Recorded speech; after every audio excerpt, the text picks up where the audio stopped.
Film उलिम में देखिएगा ना, लड़की सब नौटंकी करती है सब, तुमने मुझे धोखा दिया, जाओ मैं अपना नस काट लूंगी। ससुरी गुस्सियाती है सब तो नसवा काट लेती है। रे बकलोलिया, ऊपर वाला सिरा काहे काट रही है, कचकचा के काटना एकदम धमनी, तब समझ में आएगा।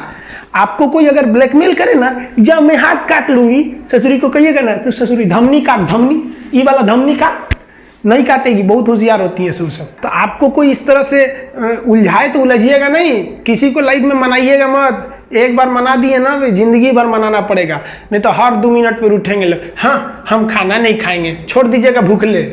आप कितना दिन कोई भूखे रहेगा, जब खाना खाने जाए तो टोक दीजिए, हे तुम तो गुस्सा थी, बोली थी कि खाना नहीं खाएंगे, मत खा मत खा। ससुरी को 15 दिन तक ऐसे भूखे टटा दीजिएगा, देखिएगा जिंदगी भर कबो ही नहीं बोलेगी कि हम खाना नहीं खाएंगे। जब जब याद आएगा कि ससुरा बहुत जल्ला आदमी है, 15 दिन भूखले छोड़ दिया था।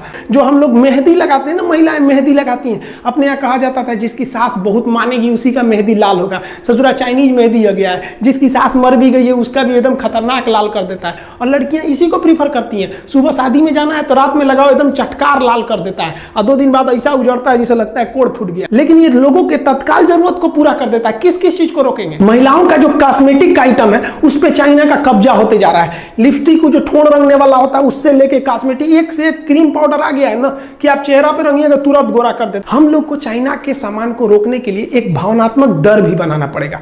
भारत में देखिए ना, मुंह नोचुआ का हल्ला उड़ गया था, चोटी काटने वाला, बाल काटने वाला था। इसी तरह मीडिया को पैसा वैसा खिला के सरकार को ना एक हल्ला उड़ा देना चाहिए कि चाइनीज मेहंदी लगाने से ना हाथ में कैंसर हो जा रहा है, जो महिला ठोड़ रंग ले रही है चाइनीज लिपस्टिक से उसको धोड़ हो जा रहा है। इसे ऐसे टाइप का एक मनोवैज्ञानिक दबाव बना दो, फॉल्स न्यूज चला दो। हमारे यहाँ तो फॉल्स न्यूज दुनिया भर का चलता है कि 2000 के नोट में चिप था, उस चिप से हम पता कर सकते हैं कहाँ 2000 का नोट छुपा है, कहाँ घंटा चिप था उसमें। चाइना अपने कस्टमर्स का बहुत ख्याल रखता है। देखिए हमारे यहाँ बनारसी साड़ी पूरी दुनिया में फेमस है।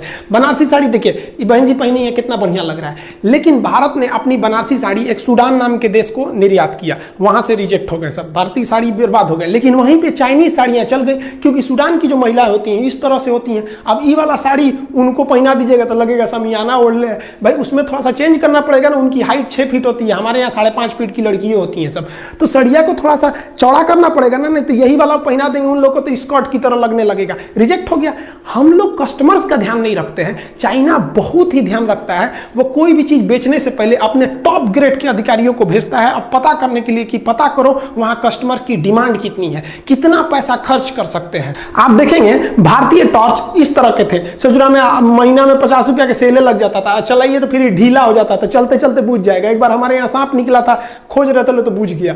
गनीमत मनाओ ना कि जितना हरामीपन तुम लोग करते हो ना, अगर भारत ने एक बार हरामीपन किया ना तो तुम लोग इतिहास में पढ़े जाओगे। एक देश हुआ करता था, पाकिस्तान नाम था। जैसे भारत में कैसे छोटा बच्चा को कहानी सुनाया जाता है, चंदा मामा दूर के, वही पाकिस्तान ऐसा था, बाबू बाबू हल्ला मत करो नहीं तो पाकिस्तान की तरह थुराओगे। सोच तू लोग ना पूरी दुनिया में ना मुसलमानों का नाम चौपट किया तुम लोग, तो लोग की वजह से पूरी दुनिया में ना मुसलमानों को गाली दिया जाता है। चट्टा क्या करेगा, कहीं जाके बम फोड़ देगा।